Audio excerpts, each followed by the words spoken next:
Splatoon 2 for like several years.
Alright then.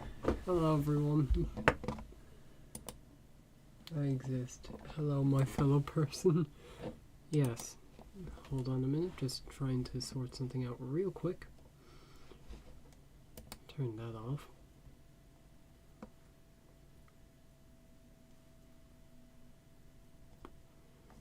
Where in the hell?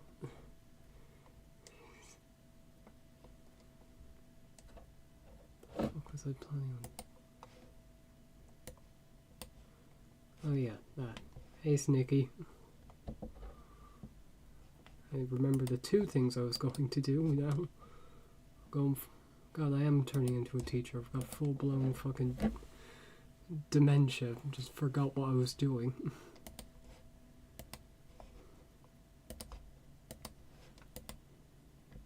Hello. Snicky said, dementia. Yes.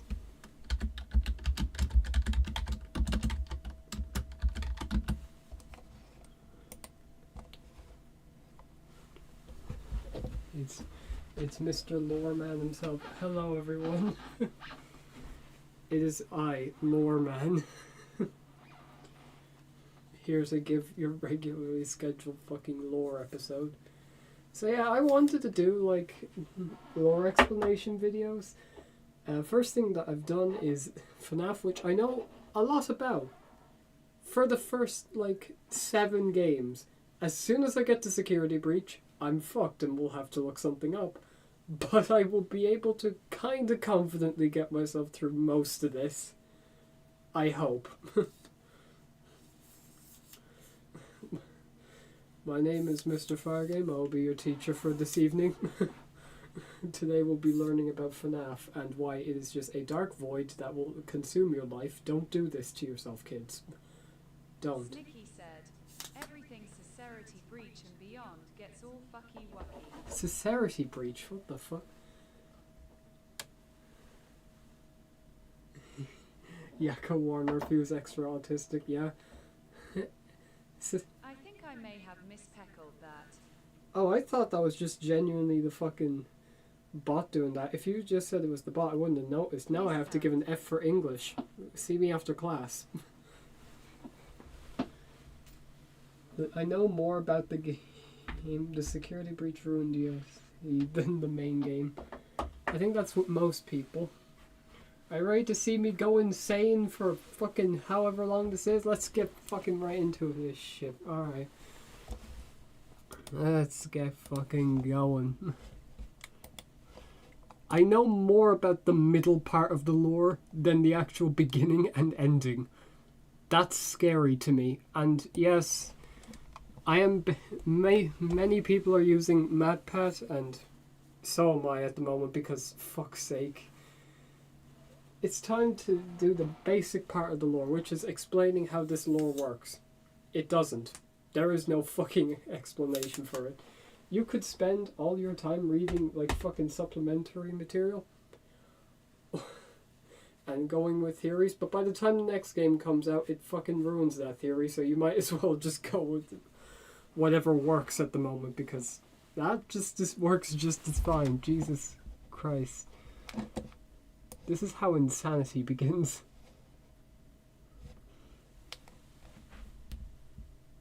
I don't know about the books. There's a reason I'm not touching on those books. Even though I have a lot of books beside me, none of them are the FNAF books. For a good reason, because who the fuck wants to read them? I don't even think FNAF fans that love FNAF are that much of a diehard to go, yep, I'm reading all of these. I'm sorry, but that's just masochistic. I love how the green screen is making the ceiling dematerialize. Oh no, that's the top part of the green screen. It's just fucking... The shading is so bad because this fucking ceiling light. This right here, this is an issue. This core of a star. Alright, let's get right into it. Snicky said, I think they started bringing stuff from the book into the game, starting with Security Breach. No, I think they started doing that shit with I think they started doing that shit with Sister Location, but let's get right into it before I get ahead of myself. I only have the Fazbear Frights book. Decent. Okay. Oh, epicness is here. We're fucked. Alright, this story starts according to fucking MatPat, which I don't agree with because holy shit, this is out of left field. It starts with the Great Depression. Like all good stories do. The Great fucking Depression. Which is a great metaphor for what's going to happen soon.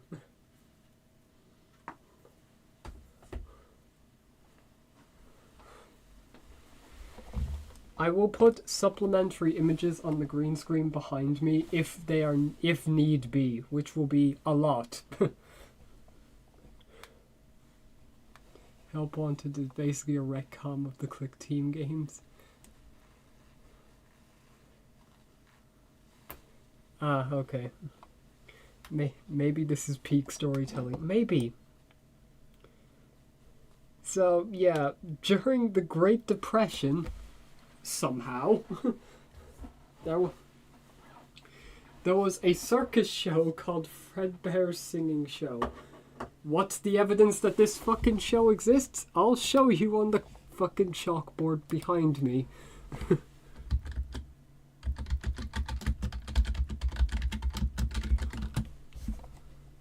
Okay, let's get... Oh boy. It's time I show you the first of many fucking court records of evidence that I have. How the fuck do I zoom in on this without using the mouse wheel? Oh, fuck it. Oh, thank God plus works. Great. But minus doesn't? Plus works but minus don't. Oh, that makes a lot of sense. Anyways, let's get the evidence up on screen. And Mr. Froggis said, "Hooray, I can't wait until my favorite purple guy, William, becomes angry as hell." yep. Okay. First piece of evidence for the court.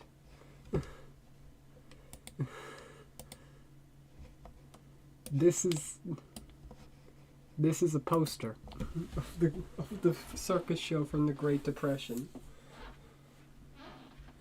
As you can see, it is black and white. How dare it? Knowing what I know about the series now, and not really knowing a lot about Security Breach, because this comes from Security Breach, I have no fucking idea. I've never seen this before until now. Of course, my favorite yellow guy. This is weird seeing this, to be honest. This is fucking weird. But alright, I'll bite. At that circus show, a certain someone saw it. People who know FNAF lore know who this person is off by heart by now. Said, "We're taking Matty Patty's word on some of these things, so things may be pretty salty." I mean, yeah, this is... I'm taking this with a grain of salt. This might just be a fucking Easter egg. This probably has nothing to do with it, but... Oh well. August of Froggis said, "Just a simple guy who's purple." Alright, everyone, say it with me now. The person that found this, that was at the show, was none other than Jeff I'm kidding, it's William fucking Afton. William Afton. Congratulations, August, you did it. William Afton was saw this as a child and went, "Oh wow, that shit look fucking fire. They got a dancing bear here. I wanna reenact that as a man." And so about years later, during the 60s, he got inspired by Disney, as all good people do, and made Fredbear's. The fucking madness. Let's get the picture of fucking Fredbear's that he has there. Oh, there he is. There's the lovely little fucker. Okay, let's get him up.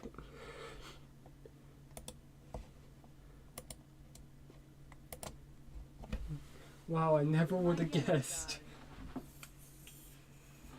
guy. A yellow guy.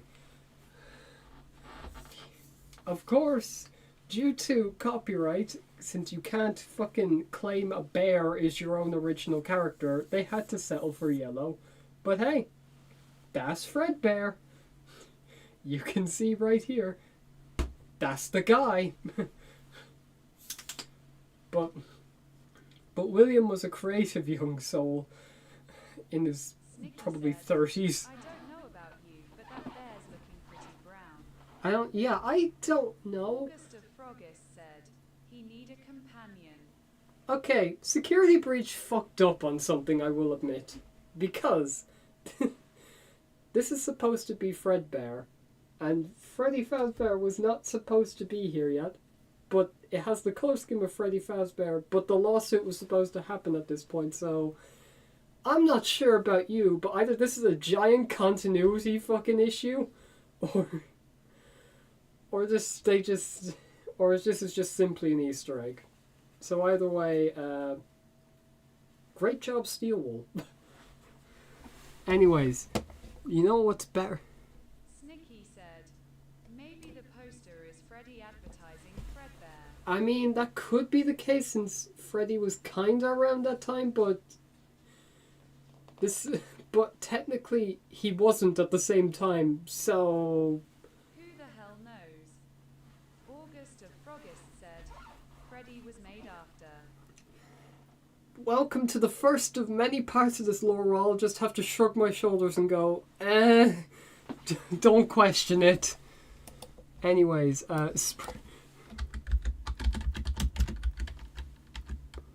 Spring Bonnie. Where's the poster of him that was in Security Breach? Where is it? There it is. This is the second character he made because one wasn't enough. He needed another.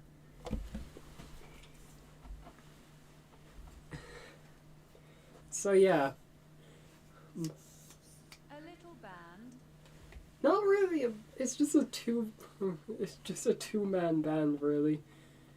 And because he's inspired by Disneyland, no robots existed really at the time. Is that the spring Snicky trap? said, just two little fellas. We'll get to that. We'll get to that, Tanuki. Because technically, yes. But at the moment, no. August of Froggist said, This is getting bad. Spring Alright, Bonnie fucking get that shit off me. Alright, now I just look like a fucking depressed accountant. Alright, so yeah, this is Spring Bonnie, who was basically William Afton's furry OC. That's my description of it, because how else would you describe it?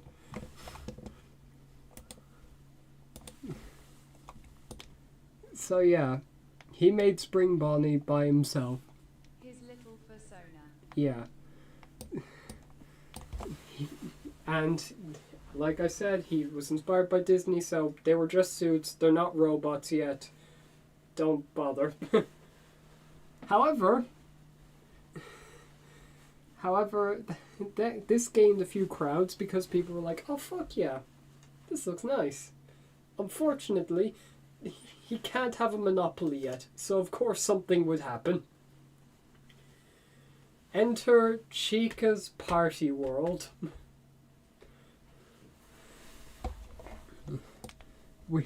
We have now got a fucking rival restaurant here. And unlike this one, they did have robots. Yo, Henry. Yes. We'll get to Henry now. We'll get to fucking Henry. We'll get to Henry now. Because he is both the most based character and also existing. So, these guys were called Chica's Party World. You probably know who Chica is, but yeah, Chica the chicken. These were different from William's robots because they, weren't robots at all. Well, okay, I'm getting ahead of myself now. These were different from William's ideas because they were robots instead of performers, which was a better way, made them feel like they were coming to life. No human required. And this definitely was a great idea and definitely will not lead to any like deaths or like or anything, any tragedies happening in the future. Nothing bad would happen from this. Nothing. So yeah, I would put a picture of Henry up here, but he's not actually in any of the games, only in the books, and I'm not using those books, so I guess just take my hat as a representation of Henry at the moment. This is Henry here. A few seconds in, I'm already confused. Why are you confused about? Because I know my delivery fucked that up. So basically, William was a child in the Great Depression. He watched a circus performance of a dancing bear. He got inspired by that to make a like performance group with a bunny costume and a bear costume. He then got a rival who made robots of animals, and he got more business than him because they were robots and not just like cheap fucking mascot costumes. That's basically it at the moment. Another reason that Henry basically won against William was because there was a lot more than just two characters. There was a fuck ton. There was about 6 characters. Chica, Orville. I forget the name of every other fucking mediocre melody character, but I know there's a frog. There's a fucking hippo. There's a pig. There's an elephant. And then there's the... said, Mr. Hippo. Yeah, oh wait, his name is Mr. Hippo? I thought he had a... August of Froggist said, Ned Bear. I was going to save Ned Bear for last because William got so fucking butthurt over someone else having a bear character that he basically became full salty mode. So let's get up the mediocre melodies to see if he could have made a fucking like copyright lawsuit.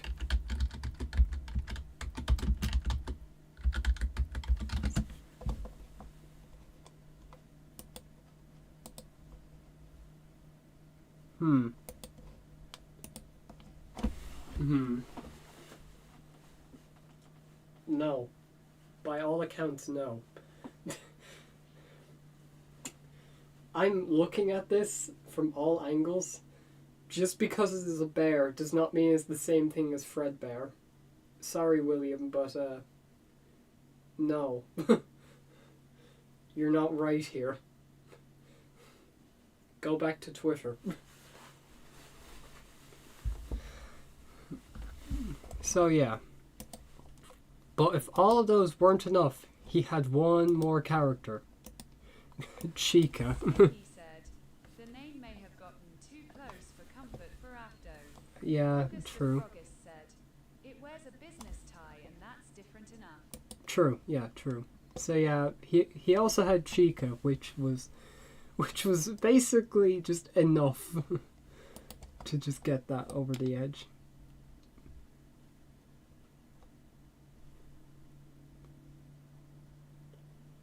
Alright.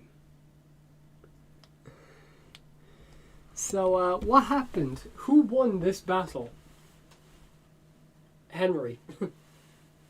Chica's Party World did fucking numbers because it had more characters and it was fucking robots instead of Disneyland employees that were barely being paid to perform.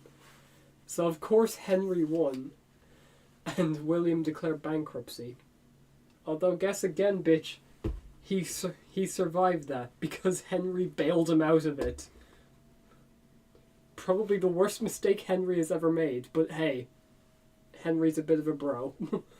Because he saw his rivals out of business and went, no, I want him. I want those characters. They're mine now. So, what did we learn today, kids? Capitalism is cringe.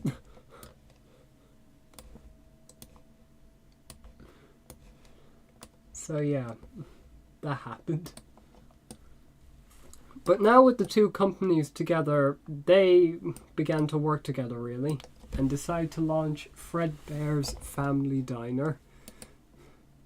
Not that one, we're done with that. This fucker.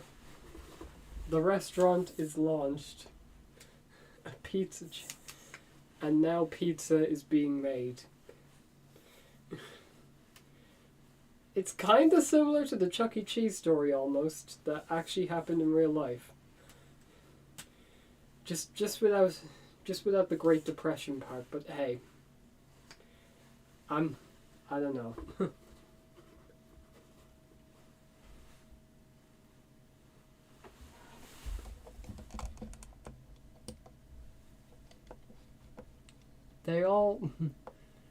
Every animatronic basically was performing, and it performed fucking numbers. And then they introduced more characters, like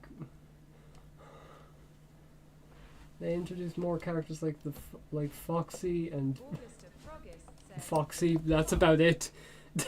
That's about it. They only introduced Foxy and maybe another bear. That's about it. And then to add insult to injury, all the mediocre melodies were basically trashed because they were just kind of shit. Bonnie, I mean, they kind of had that with Spring Bonnie, but yeah, they remade him to be blue. They made like 2 reskins and 1 actually new one. Hi there. Oh, okay. Fucking hell. I'm just a teacher here. Calm down. So yeah, we've now got the main cast.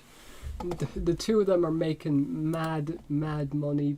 They even made a cartoon called Fredbear and Friends that starred all of the FNAF 1 animatronics. And they even made a sister location called Freddy Fazbear's Pizza that did not have Fredbear or Spring Bonnie in 1983. So this was all going well.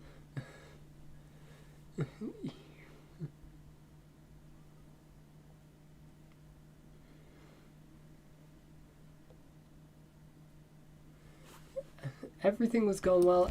Afton even got a fucking family going. He got a wife, 2 sons, a daughter,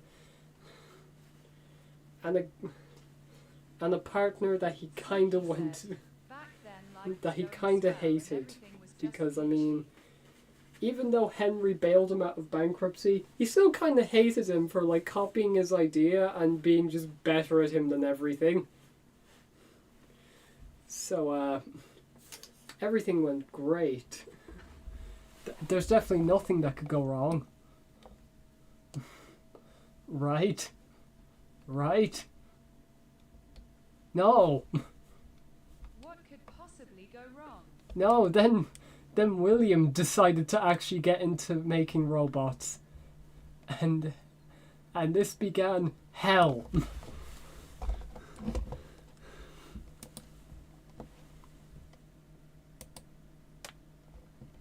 The fuck?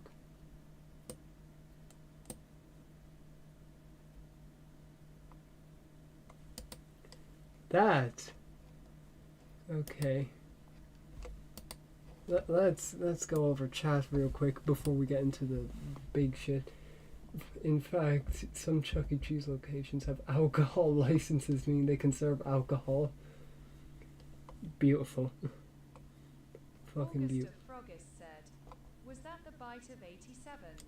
What about? No, I don't think I'll be answering that one. Sorry, mate, but I'll remove that one. Yeah, TF2 like shit in with FNAF is wild, but let's not discuss that part. All right, that's the side of FNAF you don't go to. Ignore that, Tanuki. Don't worry. Alright, so everything was going well. And they even made a new idea in 1983, the hybrid suits, called spring-lock suits. The idea of them was simple. The idea is very simple. In fact, so simple, it can't possibly go wrong. Alright, let me just see if this is working on my... The idea is simple. It's to combine the robots and the suits all together in one thing, so you can wear a robot suit without probably being impaled using this nice thing called a fucking spring. It's incredible. And it definitely does not have any form of issues whatsoever. None. None whatsoever. None.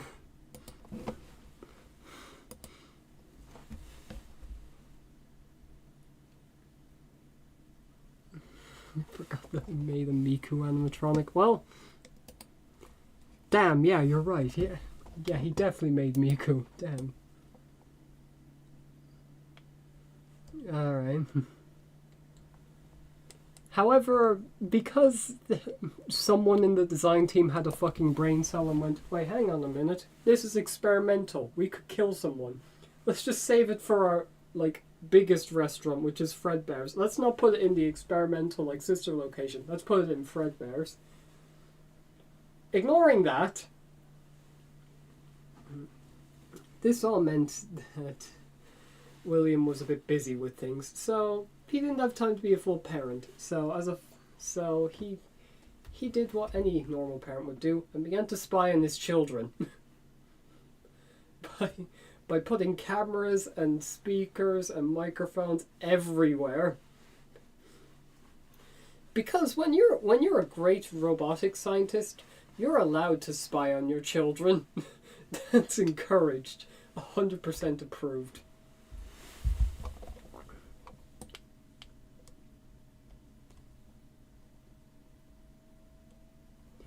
But he also knew, oh wait, there's someone else has to be a fucking babysitter. I know. I'll put my oldest son in charge of babysitting my younger son. That should balance it out.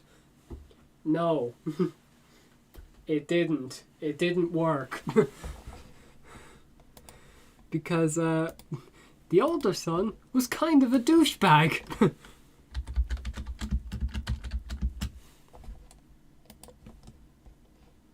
I'm going to get a picture of him. So let's just get good old fucking...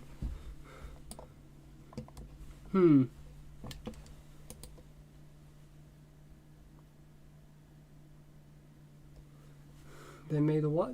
No, nothing to worry about. Anyways, this guy's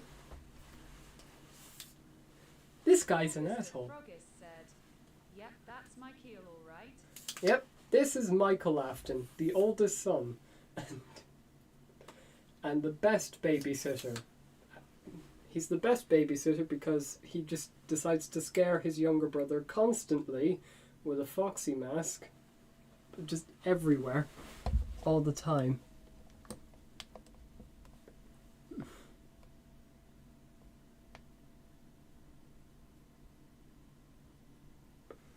Oh boy, are we actually getting to that part again? Yep, okay, yeah, alright, let's get to this, alright. So we know that this guy isn't a good babysitter. We constantly scare him. At one point lock him in a fucking restricted area of the fucking restaurant, which seems enough to be grounded, I would say, but whatever. I don't care. Here we go. It's time to talk about that incident. The Markiplier incident. So yeah. Eventually it all culminates to the younger brother's birthday.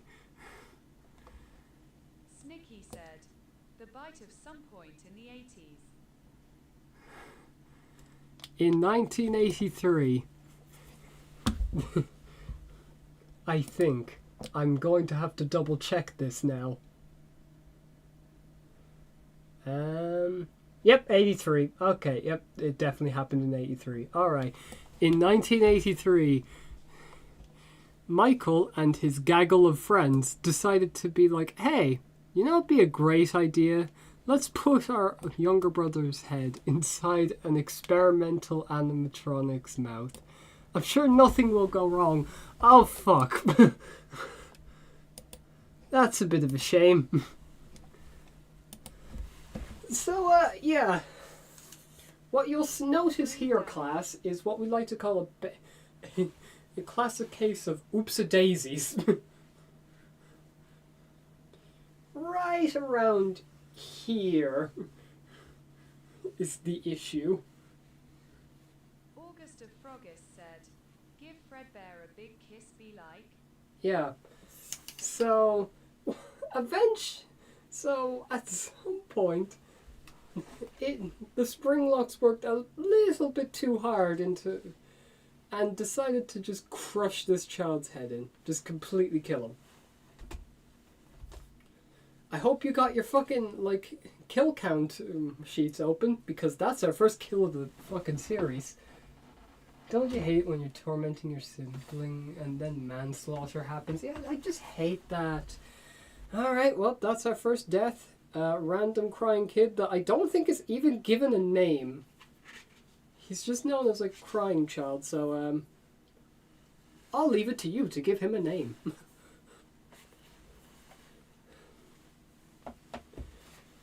His name is fucking Jeff to me. Jeff Keighley died. Alright, so he's dead. Boo-hoo. What a shame. Oh no, my son, my boy. No.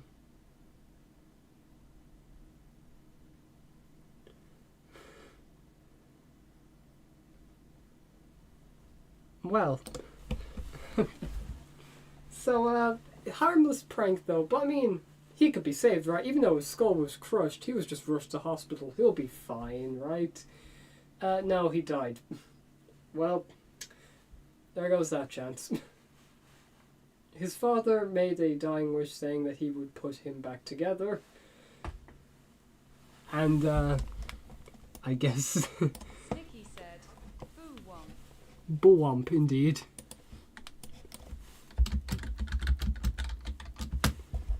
Let me just get that screenshot up here.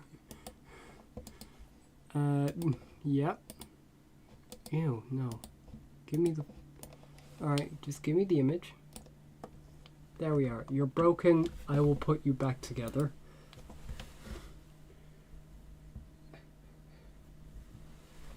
Allium Wifton is his name. Yes.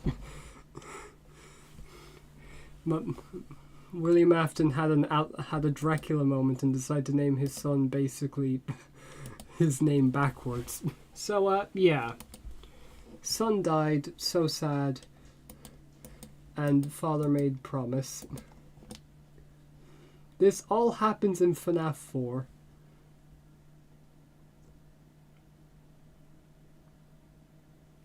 Alright.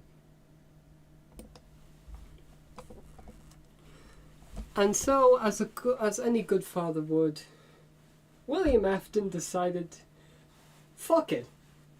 One death's here. How about all the deaths? Meanwhile, at a different location, at a different Freddy location, there was a security puppet that would stop kids from, like, exiting the restaurant to danger.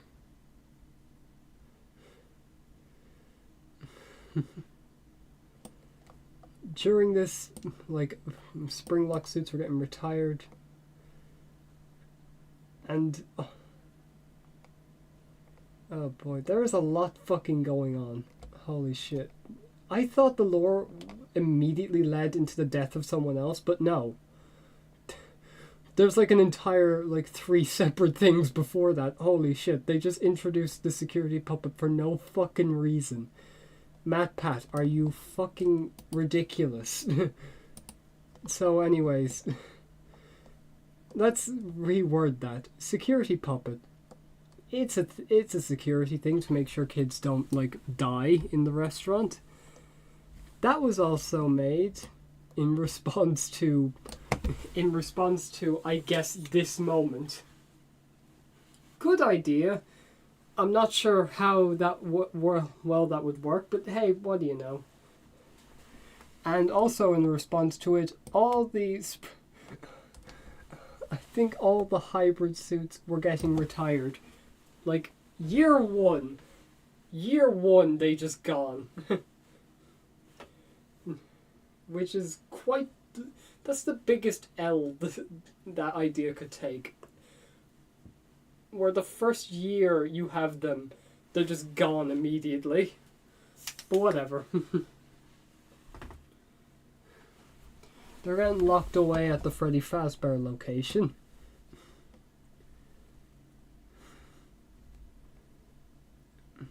But that basically meant all the hard work he put into them just was just gone.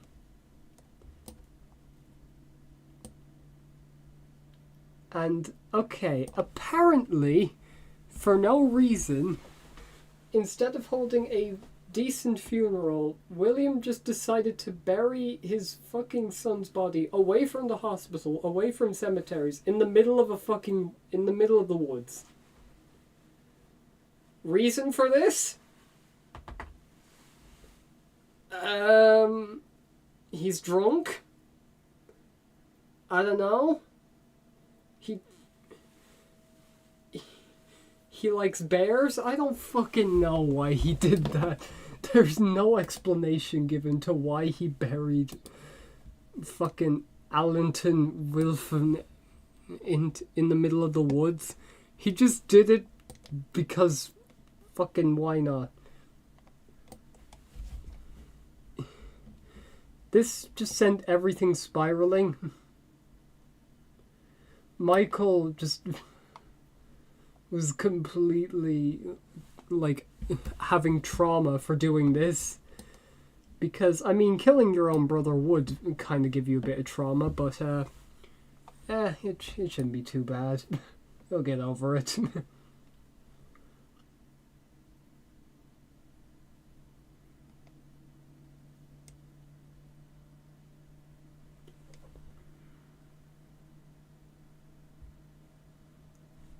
William became a fucking alcoholic, because of course he did.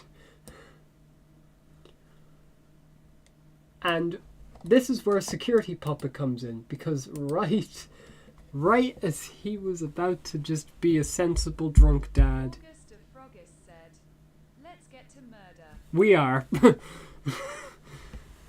He decided, fuck it, my son died, time to kill someone else's child.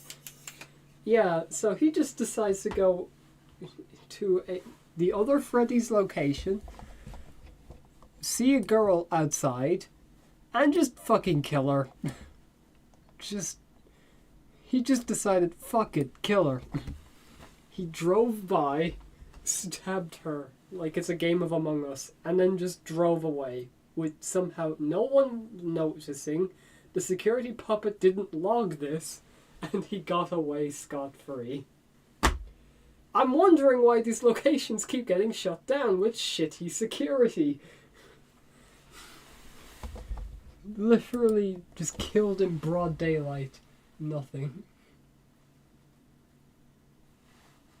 Why did FNAF go from a shock game Scott made out of spite to this? Maybe this is part of the... Maybe this is part of the... like, spite. Maybe this is all part of the spite. We'll never know. Anyways, so... Oops-a-doodles. What you don't know is, the person that, William killed happens to be Emily's daughter.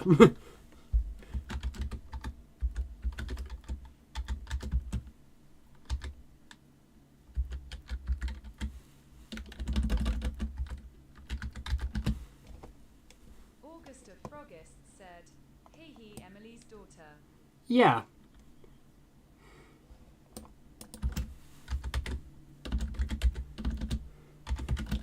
William was like so fucking blackout drunk, he accidentally killed basically his best friend's daughter.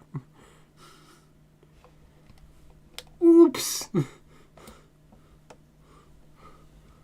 Yeah, I meant to get the image, but fuck it. This'll do. Get me the full image, I don't want this shit. Snicky said, surprised Afton was never given the death penalty. Well, you'd have to catch him first, and unfortunately the police have a strange case of stupidity. Because even though he killed in the middle of, well, I wouldn't say broad daylight, but he killed right outside in front of parents, no one apparently noticed him at all. He just did a flawless Among Us kill and no one reported it. It's honestly impressive. He can get away with that. That takes balls. Dude must have secretly been a ninja. Yeah. Literally stab someone in broad daylight and then go back home as an alcoholic. Incredible. In Scotland, a guy has entered a Freddy Fazbear pizza and killed all the animatronics and started doing a Kowalski kick in the place. Well, that's just a TF2 lobby. So, yeah, as you can see here, that's Security Puppet and that's Charlotte. Rest in peace. So, I hope you've still got your kill count, because now we're on kill number 2. This is going to increase tenfold. Thank God James H. Anise does not do lore videos, otherwise he'd be as drunk as fucking William is. After all of that, Fredbear's closed for good, because 2 deaths just happened, 2 grieving owners, and it was just kind of a bad time to be those owners, because even though the police didn't know, the media did actually ask questions like, hey, how does it feel to have your daughter killed here? Hey, how does it feel to have your son killed here? Why are there springlock suits here? How the fuck did no one notice the murder? How the fuck did your security puppet not, like, do its job? August of Frogist said, smelly animatronics. I don't think we've gotten to that yet. However, they're not out of business yet because Freddy Fazbear's is still open. So all the new shit is over there, and all the old shit also got put over there, including the security puppet that failed to do its job, which, spoilers, had a little bit of magic happen there. We'll get to that later, but let's just say, oh boy, some Deus Ex Machina bullshit happened there. And the 2 suits that should have been fucking destroyed also managed to just, like, stay there. I'm going to take a break from the lore a bit to just say how fucking Henry is a goddamn idiot for not outright trashing them and still keeping them around for parts. What parts could you get off them, Henry? Were you planning to get the parts for another lawsuit, perhaps? Because that's what you were going to get. The rest of 93 and 94 just were just quiet, mainly because everything went shit. William kept a low profile and buried himself in work because he probably would have gotten arrested for murder. Alcoholic one right, murderer one night, murderer next. Yeah. Rest in peace, Scarlet. Yeah. Alright, so eventually William kept working on the animatronics. So much so, he got better than Henry and opened up his own company, Afton Robotics, for all those projects that will probably get you on a fucking list from OSHA.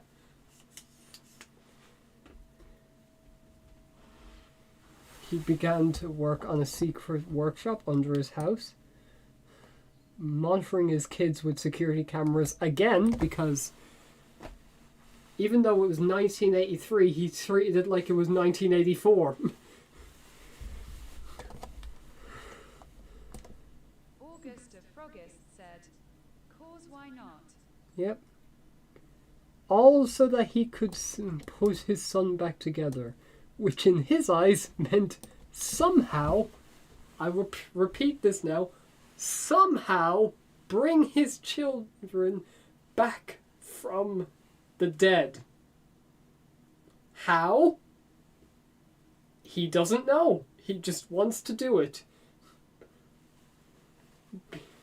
Beautiful. Michael, at the same time, was having a lot of trauma, and the reason he had to be watched was because he kept running away. But the cameras didn't solve that. He still kept running away. So, yeah, that didn't work. So he decided, oh, fuck it.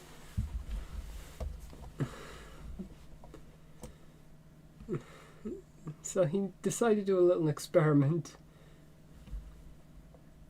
And decided to manipulate his son by implanting a chip that made his son hallucinate and have more nightmares.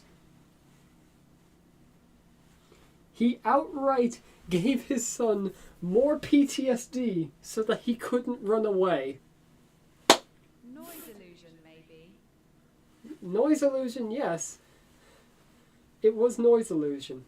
However, what the fuck, Afton? He already has trauma. You did not need to do this to him.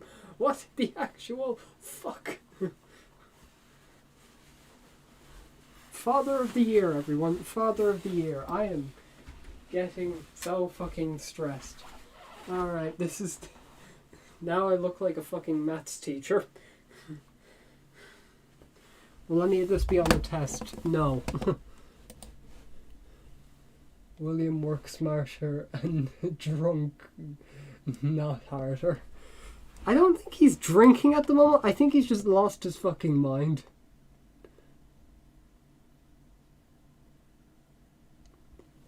He could transform fucking mannequin robots into actual nightmares without having to spend any pennies. And in a way, the only reason he did this was kinda to get one up on Michael for killing his son. However, I don't think what he knows is Michael's also his son, so I don't think he knows how to deal with this. Said, "He's just a really innovative guy." Yeah, because if I ever have a son that accidentally killed my other son, I wouldn't be comforting about it. I'd make sure they have PTSD as well. So yeah, he created basically nightmares, which aren't like not extreme. They're like fucked up beyond all recognition for Michael. Like, holy shit, why would you make your son go through this shit?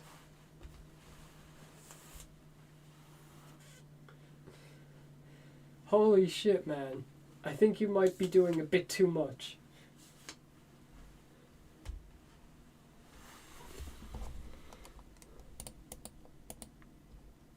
And since he's already being a dickhead, why not leave your wife as well? I forgot the wife was even a part of this, so why not just leave her? So yeah.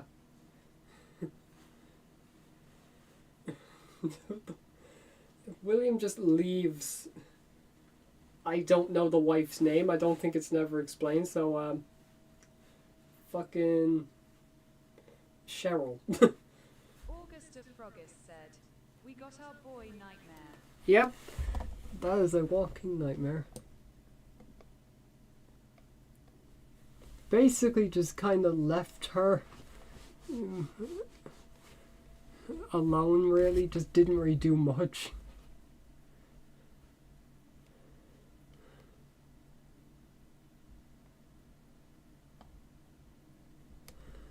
And since he's just fully lost his mind. Wait, who was the protag of FNAF 4? Who was the one seeing all the nightmare Cyclone creatures? said, Yo. Yo, Cyclone.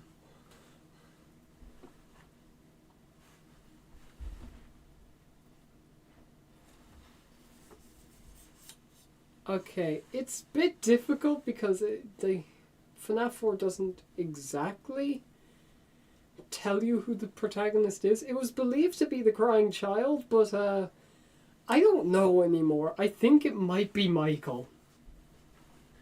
It might be Michael, because I think the majority of the games are Michael at this rate. So, yeah, Michael basically just experienced this traumatizing shit just because William lost his mind. And because he lost his mind, he looked back on that first murder and went, God damn it, let's do that 5 more times. He didn't go for the one kill. He didn't go for the double kill. He didn't go for the triple kill. He went for the fucking pentakill. Absolutely killed them. Oh, and of course you did that shit. Oh, of course. Why wouldn't I ban you? Yep. All right. Sorry about that. Not gonna happen again. Ignore that. So yeah.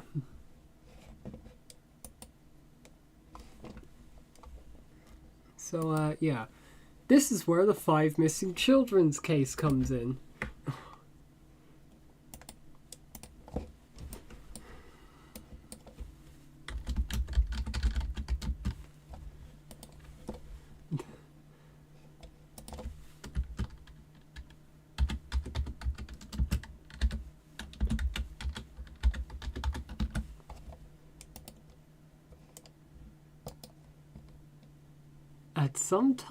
At some point, a man mysteriously in a yellow bunny costume went into the restaurant and killed 5 children. Oh boy, we're getting into this shit now, aren't we?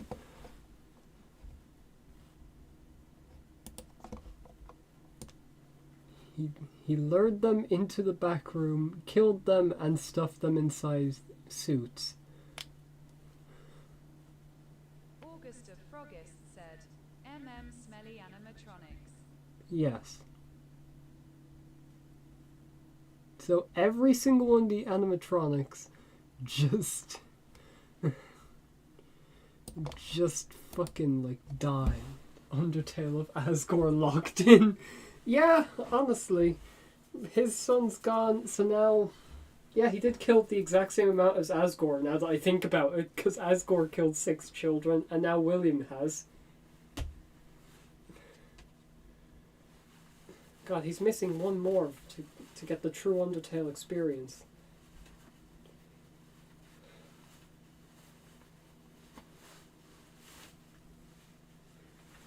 So, your kill count now should be updated to about 7 dead people. At least Asgore is more of a good guy. Yeah. However, one of these characters you should note is Cassidy. Cassidy was like one of the few that got killed, and is, to put it simply, a bit angry about dying. Let me just get a picture of Cassidy.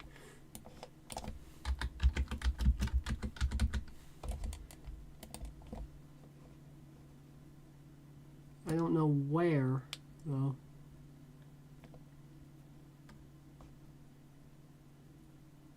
I can't really find the image. Damn it.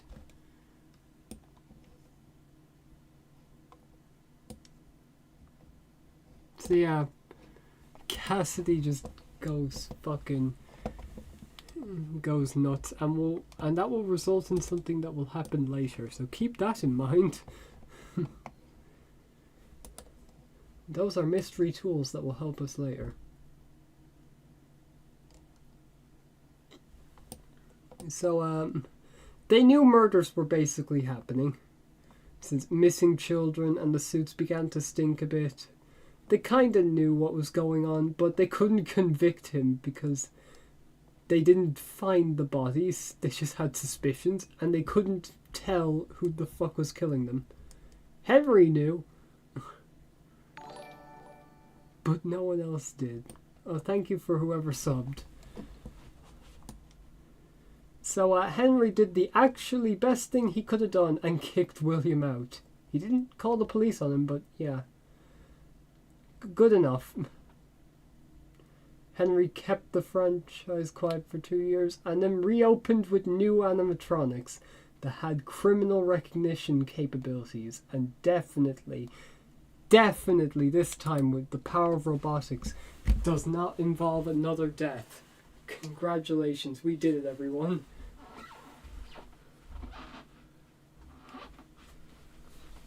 Yeah, can you like...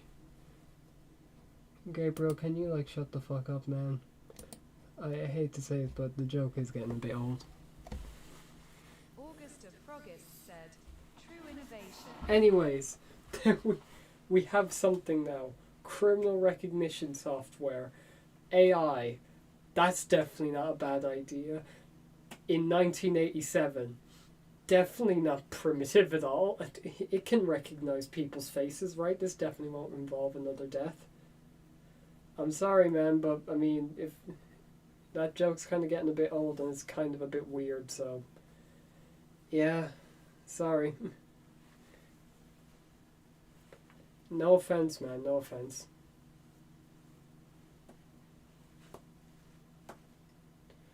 Alright, so time to tell you all why... Imagine being angry about dying. I know, right? Anyways, time to tell you why AI is a bad idea. I never goes well. FNAF predicted the future. Yeah. So, remember that date that always keeps coming up whenever you hear about FNAF? The 1987. Does that ring a bell to anyone? Anyways, the new Freddy Fazbear's opens.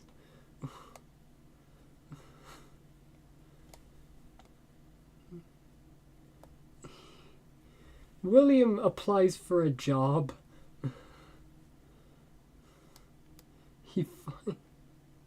He finds his old suit again and kills 5 more kids.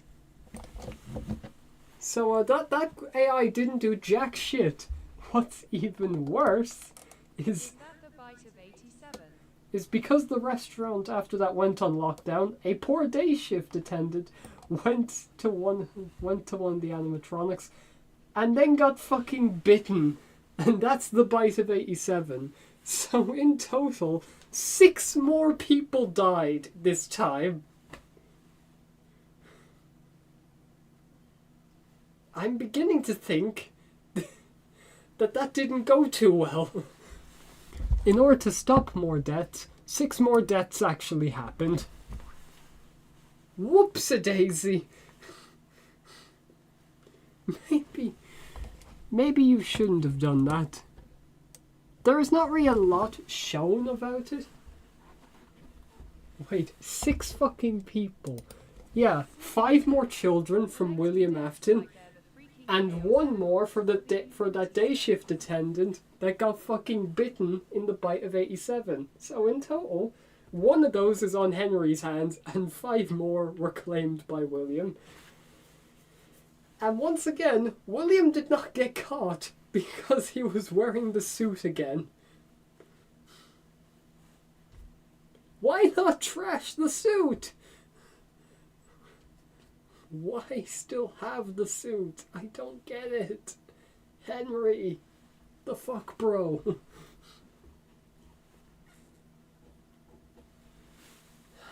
Fucking hell.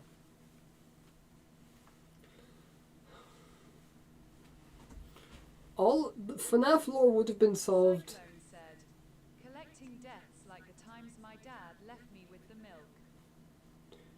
I mean, you can't just have one death in this, I'm sorry to say, but you gotta have more. So, yeah. After that day shift thing, all the robots got scrapped. They didn't even last 1 year, like the spring lock animatronics. But if they say they're being scrapped, that probably just means they're going to be kept in the back again, because that's just how they scrap things. They don't properly scrap them, they just put them in the back. That's true responsibility. Afton noticed that bite from the animatronic and went, oh shit, that animatronic probably was going for me because they have AI. He now was kind of curious and wanted to learn how that happened. So then he decided, I may be basically a criminal that hasn't been caught yet, but since I haven't been caught, that means I can do whatever I want. So I'm opening up another pizzeria, but not with Freddy characters. I'm opening up one with new and improved characters.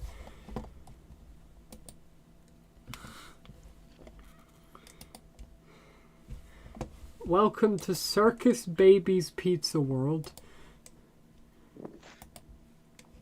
This is what I like to call William Afton's clown phase.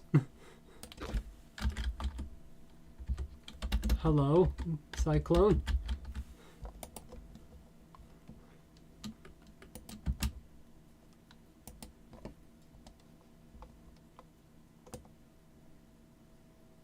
So yeah, Circus Baby's Pizza World.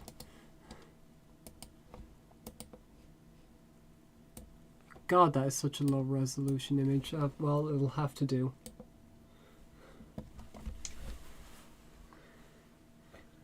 God damn. I'll say this. Afton, you could say a lot of things about Afton, but holy shit, he's going through phases, man. This is probably the worst phase he's gone through. I think he needs to reevaluate like a few things, man. Cyclone said, he's going places. Yeah, none of them good though. So William's just lost it at this rate.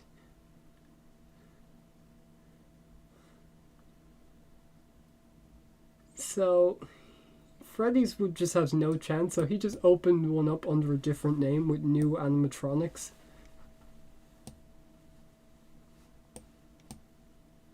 But he's got a different mindset. He doesn't want to kill kids anymore. He's doing something different. He's kidnapping them instead. A completely different crime that's definitely not, probably worse. Oh my god. Why is William acting like such a goddamn idiot?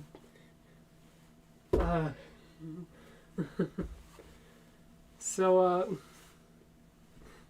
he made Circus Baby's Pizza World. A lovely place. Cyclone said, I mean, technically they're the same, both involving children. Yeah, but Afton, what the fuck? Yeah. He designed the circus animatronics, and they have one kind of fucked up part about them that make them way different to the regular animatronics, since the regular ones were just designed to be worn as suits or just as robots. The Circus Baby animatronics, they were different because they were designed to kidnap children. And before you say, whoa, that's a heavy accusation here, do you have proof of this? You're fucking right, I do.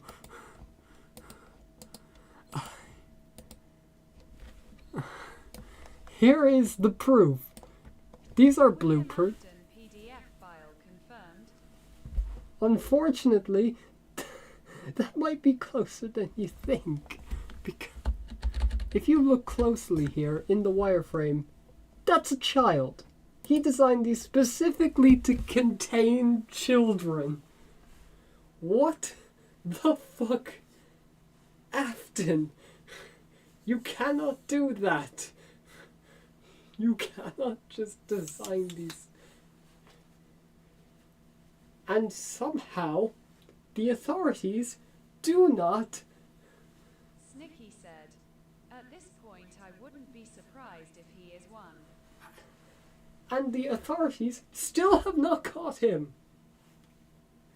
I'm beginning to think the police are a myth in this world. Since I think in the entirety of this, the police have done jack shit.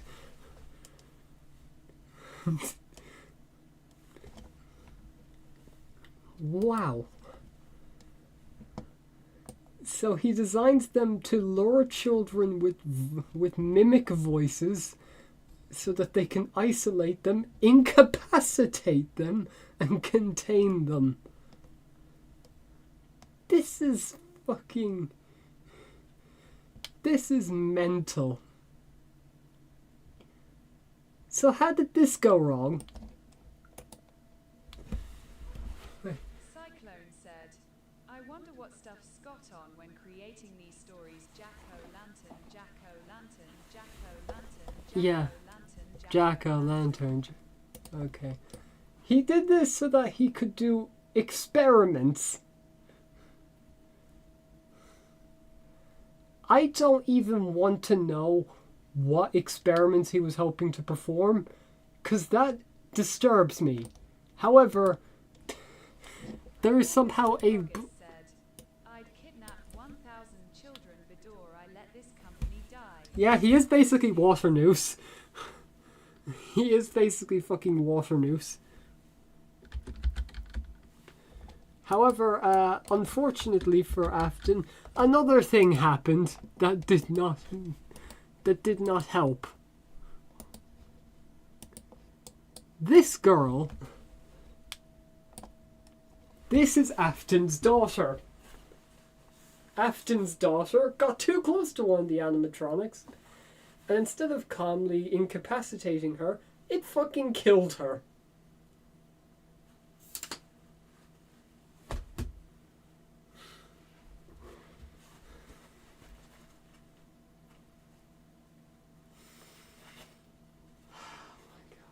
No, I'm not throwing you yet. That's just... Not yet. Do I have evidence that it killed her?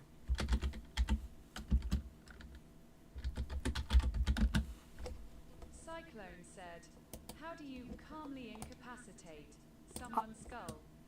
I don't know. Mr. Froggist said, "One of the arcade games." Yeah. Here. Gee, I wouldn't have fucking guessed. So, yeah. Shockingly enough, Elizabeth dies because somehow you can't fucking calmly incapacitate someone. And, yeah, that happens. An Extendo Claw comes out and fucking murders her. Oops.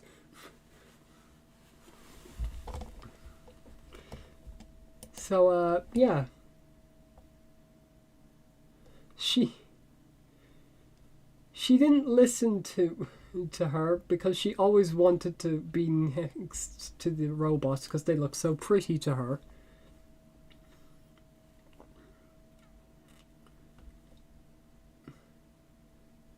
Yeah.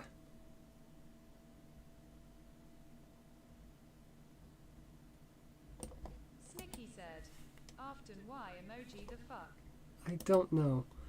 By the time Afton found Elizabeth, it was too late. She was dead, and so William gained one tiny bit of a conscience and cancelled the entire experiment, calling it a gas leak.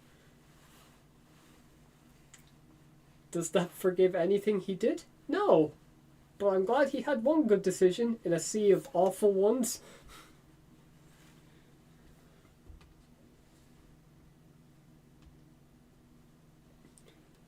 But after all this, something happened with Baby, which was the animatronic that got her. The main character of this. Somehow, Baby inherited green eyes when she originally had blue eyes. I'm sure you all know what this means. There's some ghost shit going on. He had seen animatronics move freely, but this is like new to him. He didn't know that this supernatural shit could really happen. So he decided to sneak into one of the old restaurants that shut down, lure the animatronics there, and dismantle them one by one. Eventually, he figured everything out, and now it's time for me to describe the single most contrived point of this entire lore. Oh, God. Time to explain Remnant.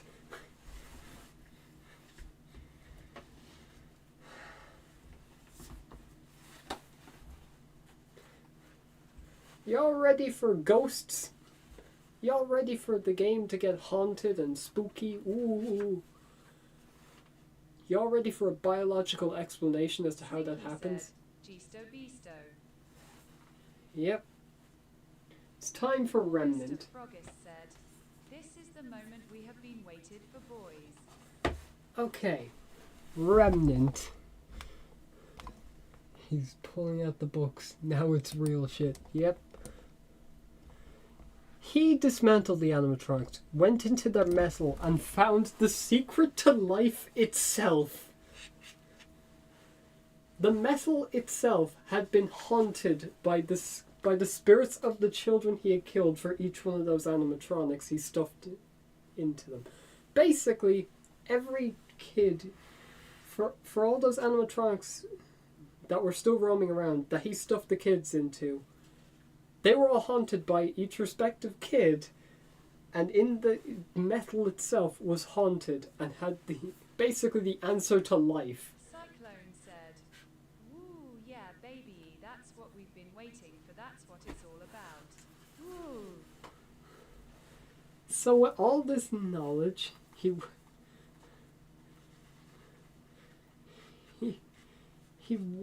got all this metal, dragged it back to the underground workshop, and he's basically just trying to figure out, how can I cheat death at the moment? He melted all of the 5 animatronics into one puddle of goo. It was at that moment that my tablet is visibly dying. Yep. He injected the goo into one of the Funtime animatronics, the one that I actually showed the blueprints of, Funtime Freddy, and it suddenly came to life. So he found out how to just cheat death, basically, and just like decide to like cheat everything. The movements were erratic and violent because there was like 5 dead kids all in one trying to like kill someone. Well, Baby didn't act that way because that's his daughter. Search the old pizzeria again, and then it happened. Justice. If you are disgusted by William Afton, leave a like. Because now he's finally about to die. Snicky said, "Justice is served."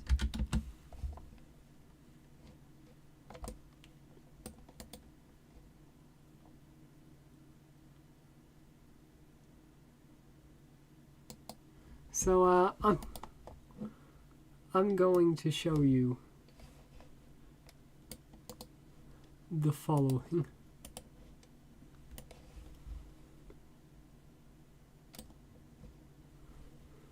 As you can see, he went back in one more time just to look for more animatronics. Unfortunately, all he found were ghosts.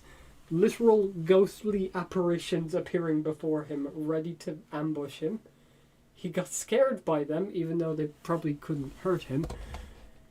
And so he did what any normal person would do and hide immediately in the suit again. The deadly spring-lock suit. I'm sure this works out very well for him.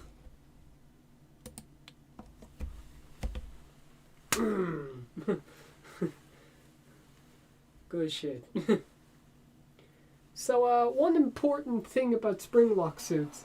The slightest bit of moisture and air can cause a spring-lock failure. And that's what a spring-lock failure is.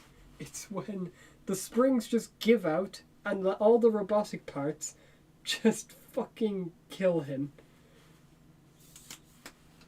He's dead. That's it, that's the end of FNAF lore. All the haunted shit doesn't matter. Or is he? Yeah, about that. So, yeah, William Afton, dead. Gone.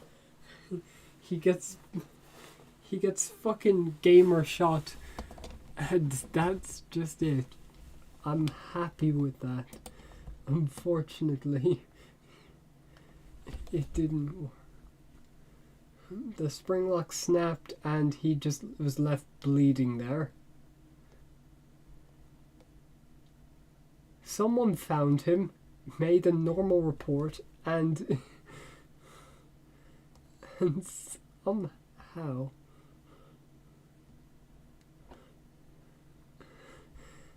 somehow it worked its way up to Henry. Henry went into the room, looked at William there, and just went, no. He didn't want to deal with it. He just didn't say anything to William, left the room, and just boarded it up. William genuinely thought, oh, Henry will help me out here. No, you killed his daughter. Fuck off. So, he's just basically trapped for 30 years. And because of how Remnant works, which basically means if you die and you're in a robot, congratulations, you're immortal now. Unless there is one weakness that all Remnant dies to, which we will get to very soon. So yeah. Afton basically is just an undead, mummified corpse that is just behind a wall for 30 years. Meanwhile, his son was worried about him all that time, just going, wait, what? Why isn't my dad back 30 years later? So he decides to look in his father's workshop at Circus Baby's Pizza World. He finds all the experiments, to my knowledge. He expects to find family stuff. Nope, he found the underground bunker. And yeah, eventually after 5 days of going there, he dies. Yeah, he gets scooped. He just becomes a skin puppet for the fucking reanimated Remnant. And yeah, Michael is dead now. Just fucking kidding.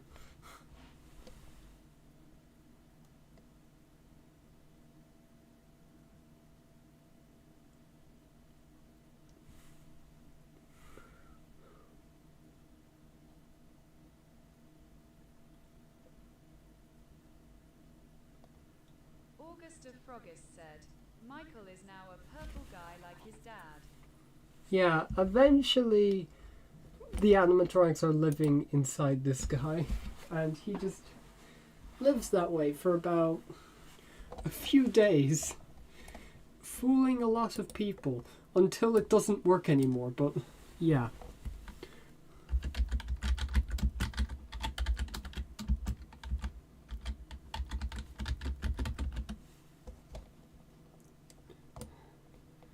Let me just because I mean it starts out pretty good, just like, oh, the robots are like, just, they're happy now and you can't tell the difference. Snicky said, it's fine until you realize you kinda need working organs for the body to look fine. Yeah, and without all that shit going on, one thing leads to another, and the skin doesn't quite work. The robot inside him, which is called Ennard, sees that it's fooling absolutely no one. It sees it's not getting anywhere, and decides, fuck it, eject. And just launches itself out of Michael, leaving him for dead. Or not, because I don't get how, I don't get why. Maybe there's a little bit of metal still inside him. But somehow, somewhere, somewhen, he reanimates back from the dead. Even though he has no remnant or no metal inside him. How? I don't get how he does it, but he just rises back from the dead. Magic, indeed. Literally just altered beast, rise from your grave.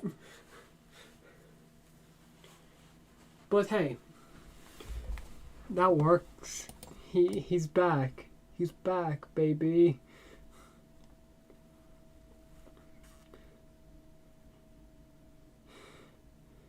He continued to live because just one little bit of remnant he had in him somehow allowed him to continue going.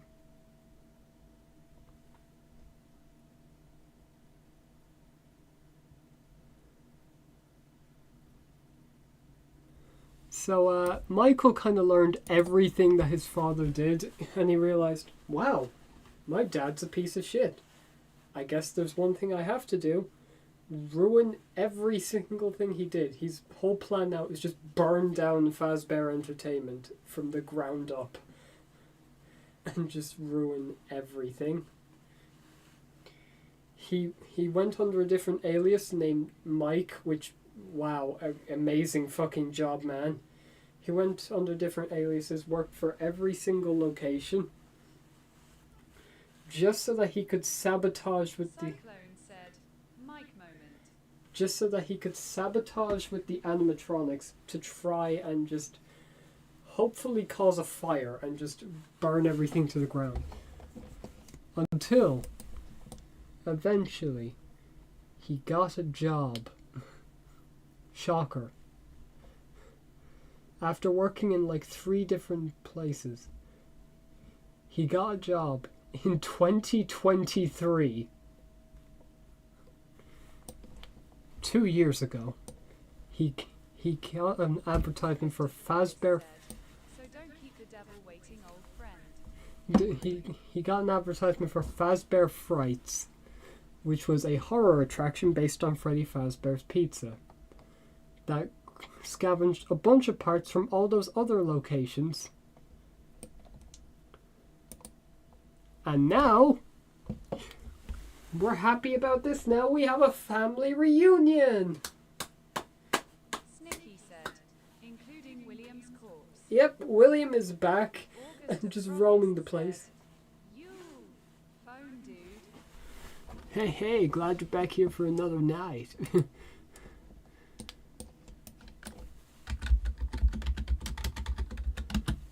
So somehow, after all that time, William managed to stay alive for a long ass time until eventually they both ended up in the same location in 2023.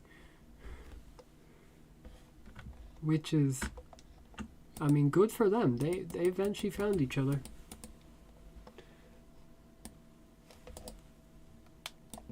No, come on. Snicky said he was just hibernating. So, yeah. Seeing this, Michael decided after a while, well, this is going to be the best way to end this. Burn everything to the ground. He set fire to the restaurant, and that is the one weakness of Remnant, I will add. Remnant can survive a lot of things. However, if it is heated up to an extremely high temperature, it kills anything. So that means William is dead, canonically. Except gotcha, bitch. It didn't work. It wasn't enough. Or is he? No, he wasn't. Because in that same fucking news article, he came back from the fucking dead. There's no getting rid of him. I'm going to die. That phone guy was high. I want to be high after this, Jesus Christ. So, yeah. After everything that happened, after the ventilation gave in, after all the trauma, he thought he got away. Unfortunately, it did not work. So now, years and years later, Fazbear Entertainment came back from the fucking dead. I can't wait for the hardest coot of all time in Pizza Simulator.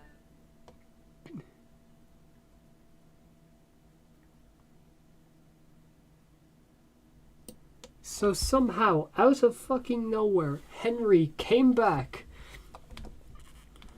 and decided to make Fazbear Entertainment for one reason that aligned with Mike. He wanted to get everyone together, all the souls of the damned, put them in one location. And he did that. Eventually. And I think that showing the full cutscene is good enough. Getting the band back together. August of Frogist said, so don't keep the devil waiting, old friend. The ending cutscene.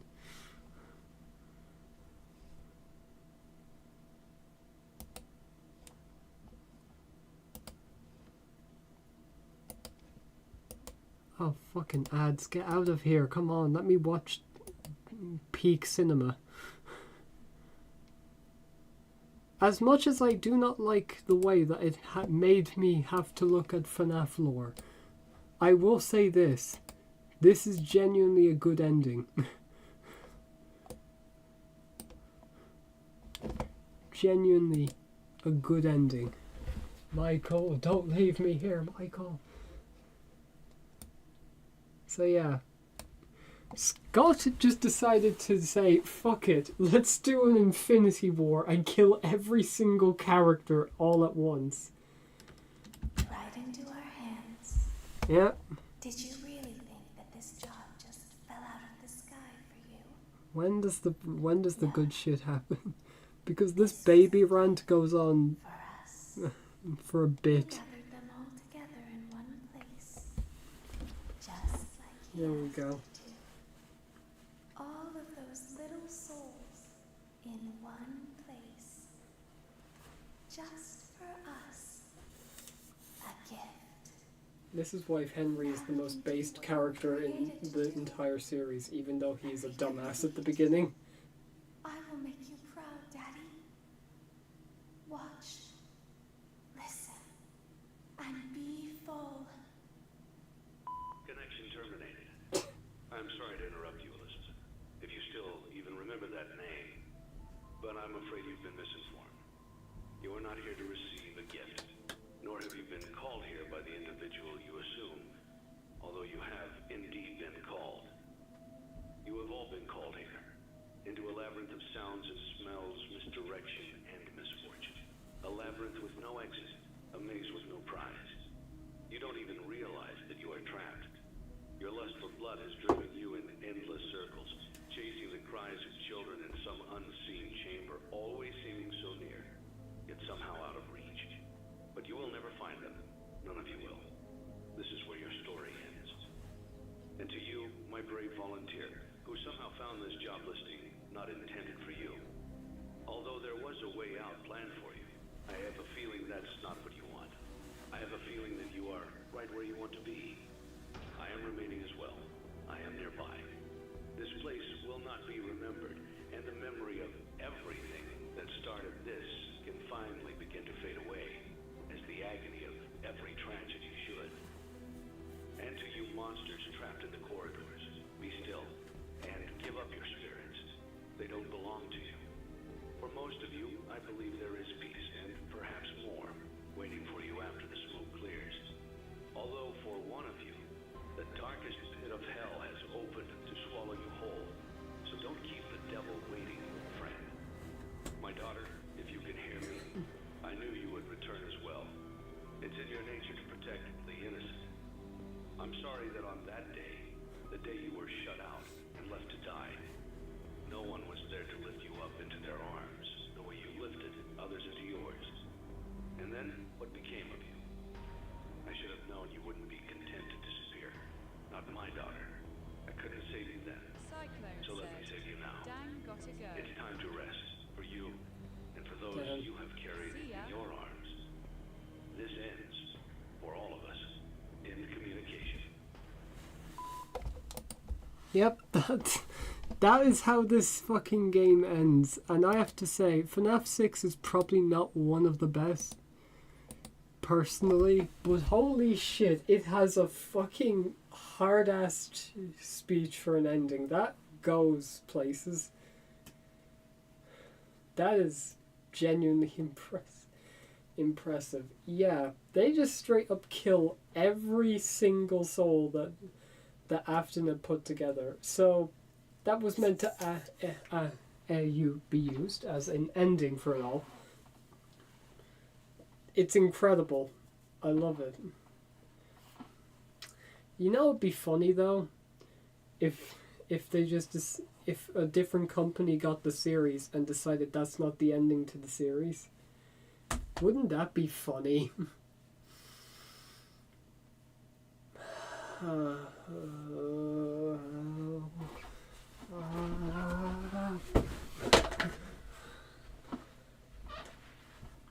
It's not over.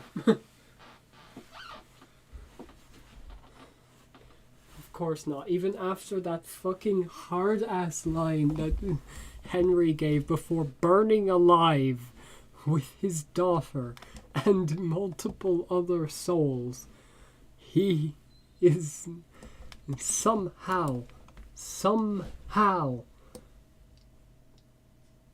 William did not fucking die. Or at least, he didn't die in the way he expected. Ultimate Custom Night is the next game. I remember when I said Cassidy was a vengeful bastard of a child. This is kind of what I meant, because he was Golden Freddy. And Golden Freddy hated William for killing him. So Cassidy did what any normal person would do, and constantly became the tormentor of William, constantly putting him in FNAF-like scenarios where he would die over and over again. I mean, it's a very apt punishment, but goddamn, man. Goddamn.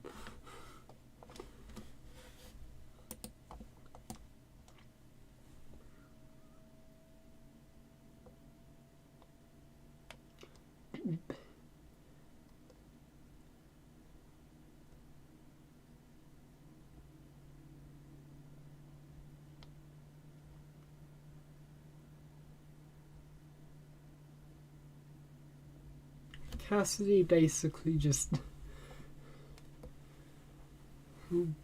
completely tortured William, which is what he deserves. But because of that, he gained a bit of a will from that. A will so strong, his soul still lived on inside the burnt husk that was the fucking Springlock suit. His consciousness was inside the metal, which got manufactured into a circuit board. And now is the stuff I don't really know about, but I know this. William lives through the goddamn internet. In comes Help Wanted, the VR game where Fazbear Entertainment comes back from the dead again. This is the third time they've done it. And after all the controversies, people still buy it. What? Yep. And he lives in what? A computer glitch. He finally made a Fur Affinity account. Yep. His soul is so strong that he managed to live again through the medium of glitches. This is Glitch Trap. In the VR game, his plan is very simple. The VR game was meant to push all those rumors of people dying at Freddy Fazbear's Pizza and just go, nah, they never happened. Nah. And they're just like humorously joking about people dying, which is quite fucked up. But in the background is a glitch called Glitch Trap, and what his goal is to take any bug tester or player and digitally swap their consciousness. William Afton's plan now is to fucking mind swap with someone so that he can get back into the real world as someone else. He is doing a child's play on us and basically being Chucky the doll. His plan is to swap bodies with the player and then come back into society and not be in a game. And to my knowledge, this works. He got a play tester by the name of Vanessa. And eventually, to my knowledge, Vanessa, while playtesting, sees Glitch Trap and he succeeds. He now lives on inside a human woman. So now we have female Afton, also known as Vanny, who goes on another little bit of a missing children killing spree. Why does no one learn about this? So I think the only thing I can learn from this is that no matter what you do to William Afton, he'll find some Deus Ex Machina to live on. Some way. Because he found a way through digital fucking code bullshit that I feel like I'm describing wrong, but I don't think I am now that I think about it, because that's basically it. He's swapping fucking consciousness so that you're trapped in the game and that he can live in society. I can't stress that enough because it's making me go insane. Oh my god. So yeah, let's get a picture of Vanny up. Said, he always gets his way. Yeah. Which I think, to my knowledge, brings us to Security Breach. This is just my understanding. He always comes back. Next day, he's going to be a skeleton in a wheelchair and a drip bag. Yeah. So, this is William now. Or at least his consciousness.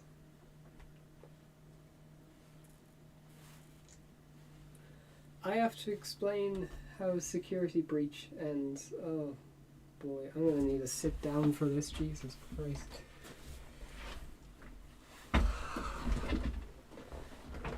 You know it's bad when the teacher has to sit down and explain this shit. William Afton trans icon.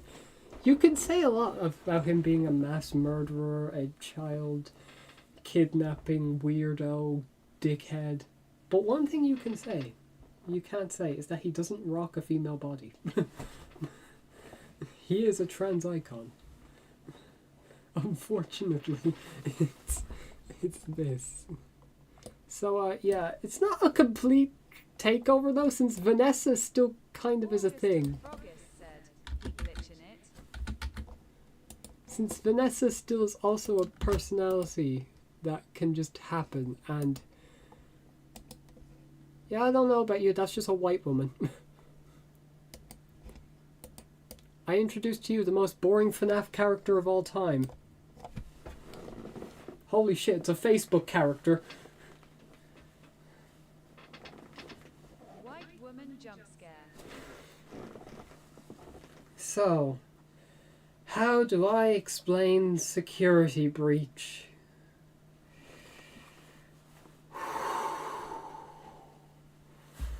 Let's take a deep breath and acknowledge everything that's happened. So basically, alright, after a bunch of murders and a bunch of experiments,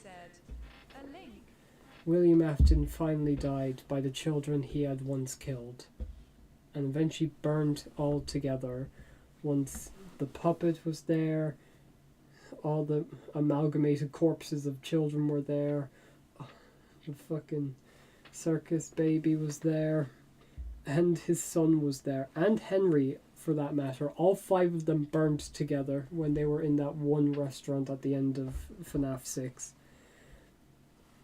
I had forgot to explain that the puppet did bring the children back to life at one point, and also did manage to...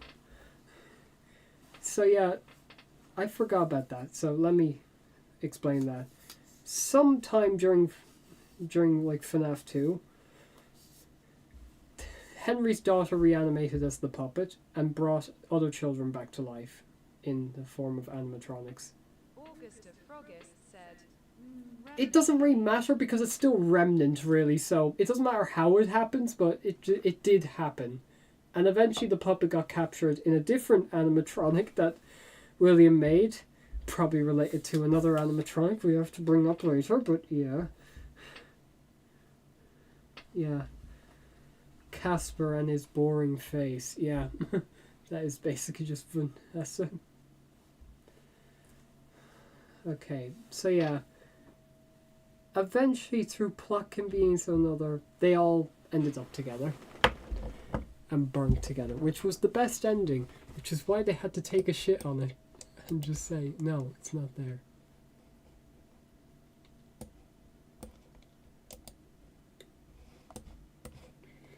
Okay, my breath is running out a bit, so I'll try and explain security breach. So, the plot of security breach is that you're a child, Gregory, and you sneak into a Freddy Fazbear's overnight with an animatronic named Rockstar Freddy. They actually nailed AI though, so the AI of Rockstar Freddy is kind and supportive. You're supposed to last until 6 AM and discover the truth. Being that Vanny is trying to kill you because she's responsible for the missing children's stuff. So after a long while,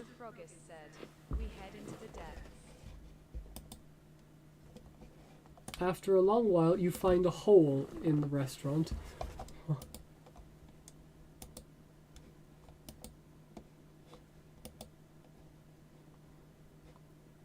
Where does that hole lead?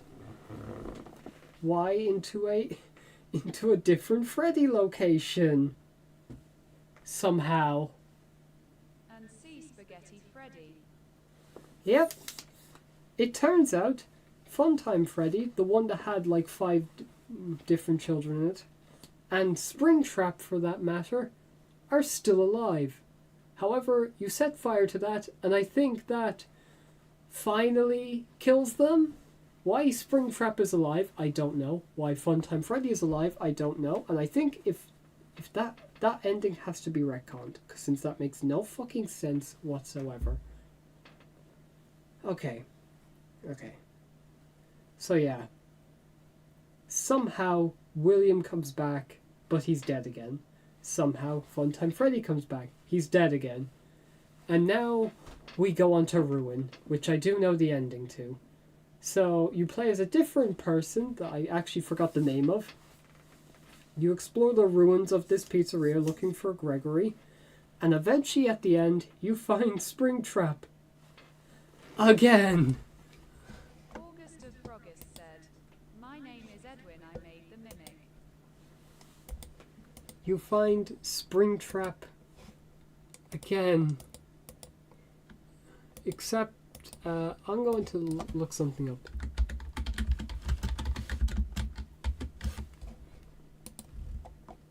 Snicky said, "Not with the fucking sprowing trap man again, emoji sobbing." Yeah. This is like the 7th time. So, in the original Security Breach, you find Burntrap, who is barely hanging on. However, he dies quite easy, so...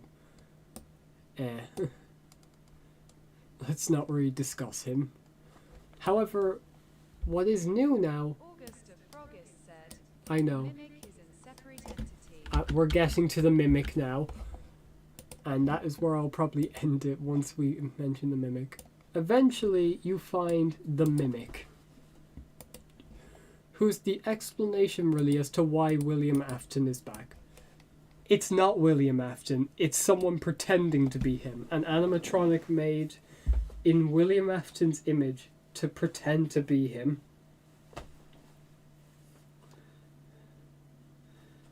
I don't know why the Mimic was made. I still have not really known a lot about the Mimic. But the DLC kind of ends with you basically trapped there with the Mimic. And that is basically all the lore that I know. The Mimic just appears out of nowhere. Why would you make this? I don't know. My only theory is that William... This is something that William made to lure children back in the sister location days. However, I just don't know. Did William make this? And is this like an unreleased animatronic that just somehow was buried here? That's my best guess. No, Edwin Murray made the mimic. Edwin Murray. Okay. August, I'm going to give you the floor now, because I don't know the Mimic. Who is Edwin Murray? Explain it to me. A guy who's in the book. A guy who's in the book.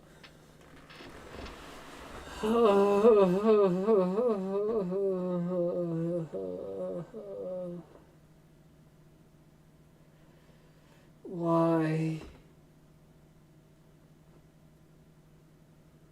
Oh, for fuck's sake, I was going to leave out the books. Snicky said, "Told you the books came into the story at some point."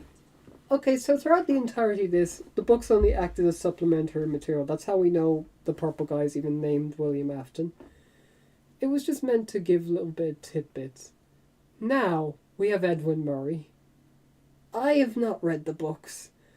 I don't know who Edwin Murray is or what his deal is. So I'm sorry I don't know about the Mimic. But I just don't care. All the William Afton stuff, as dumb as it was engaging. This fucking random Edwin Murray bullshit I don't get. Just... whoa. Oh god. You can tell that one fact about the Mimic has actually just killed me now. And holy shit. Oh.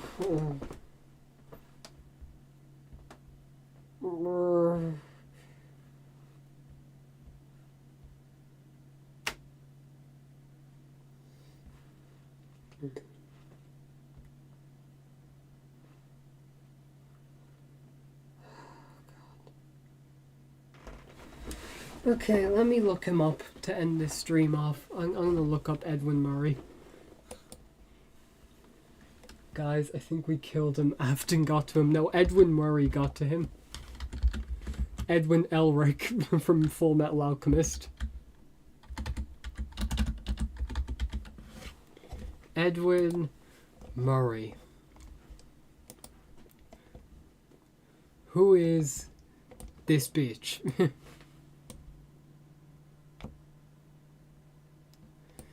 He was the board member and former engineer of Fazbear Entertainment. What is his deal?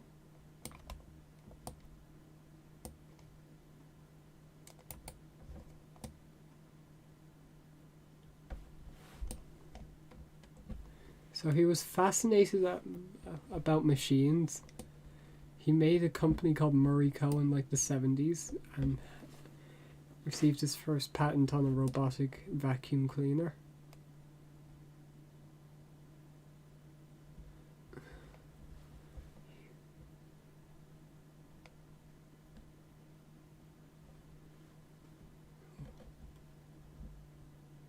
He started a new...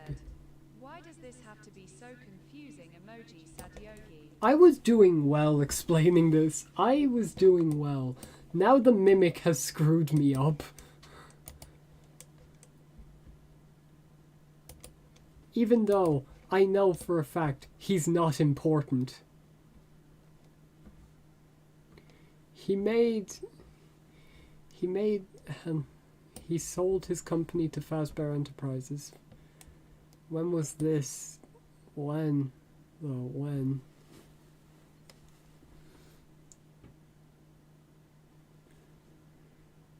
He made the mimic.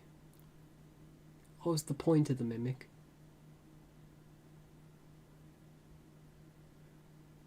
It began to mimic Dave's actions. Okay. Alright, I'm just gonna look at the mimic's page at this rate, because holy shit, I cannot be bothered to look this deep into a character that no one fucking gets.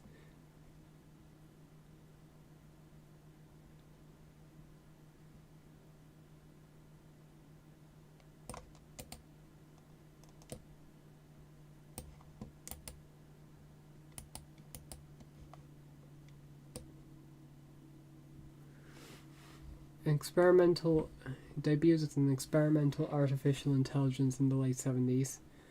It was created by Edwin Murray to copy any movement it saw and care for its son David Murray, whilst Edwin worked.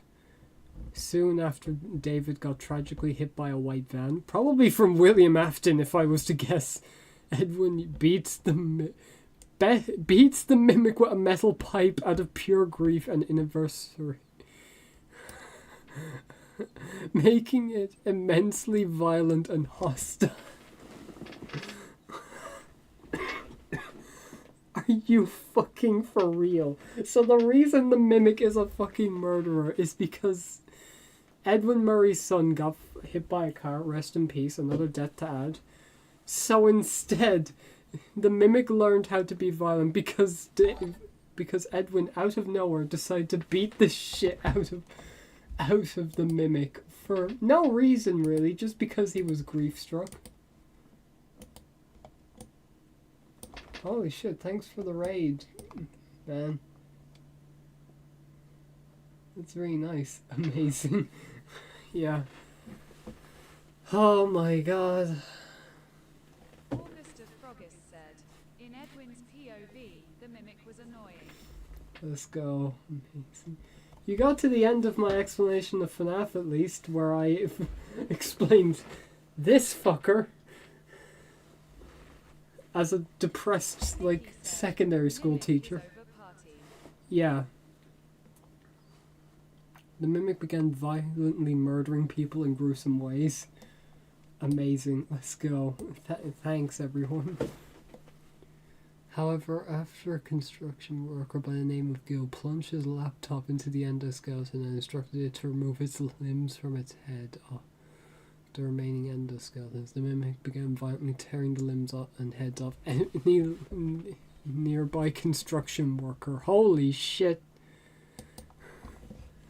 So the mimic is just a murderer. That's fucking wild.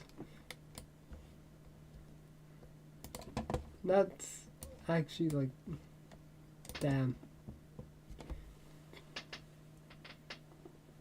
So I think with all that said and done, I've covered every single thing as part of FNAF lore, at least to my knowledge that's important. I've covered everything, right? August, please say I'm right, because I don't know. Thank you to everyone that's raiding, by the way. That's very nice of you to be here. I'm actually very glad that you guys are coming around. This is the first like lore video I've ever done, and I will admit I'm very unprepared for it. I usually am more prepared, but I'm actually quite happy I did this unprepared because I can always improve on it later, and besides it was fun. We will wait until the next FNAF game. I see. Alright, so I've done it. Wow. Ugh.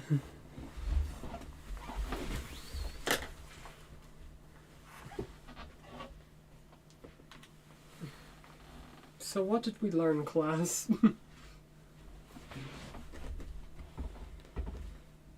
Holy shit, that's a bit shaky. Alright.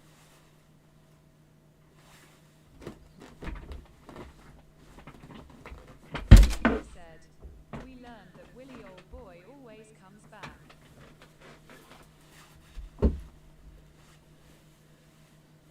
We learned that William... that playing TF2 with a joystick is stupid. True. So true. August of Froggist said, that capitalism is bad. We did learn that as well, but I think the main thing we learned here is that the FNAF lore is a very convoluted mess with not really a lot of concrete answers. However, once you look into it, you'll find that they're there somehow. I don't know how the fuck we found answers, but we found them in this rant, basically.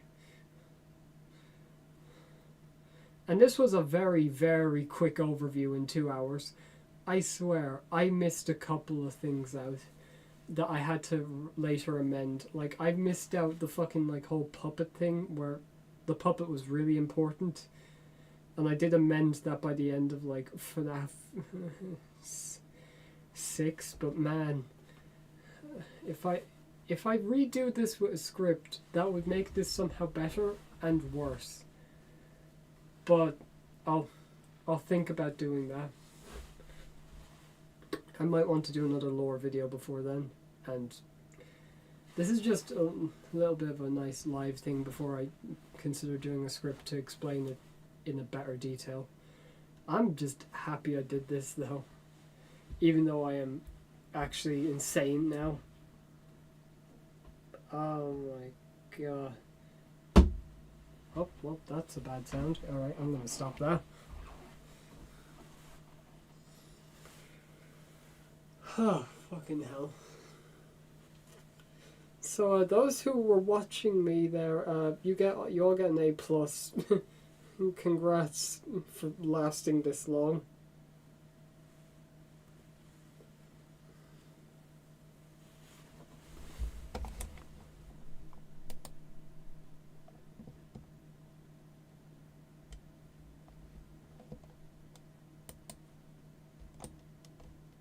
August of Froggist said, live stream is just a draft basically. Yeah. And it was fun doing this. Wow. So, yeah. That's the FNAF lore, really? Holy shit. Holy shit. Thank you all so much for watching. That's the lore. I'm glad I did that. Shit. Take care, everyone. Good night, and see you all like next week. That's it. See you.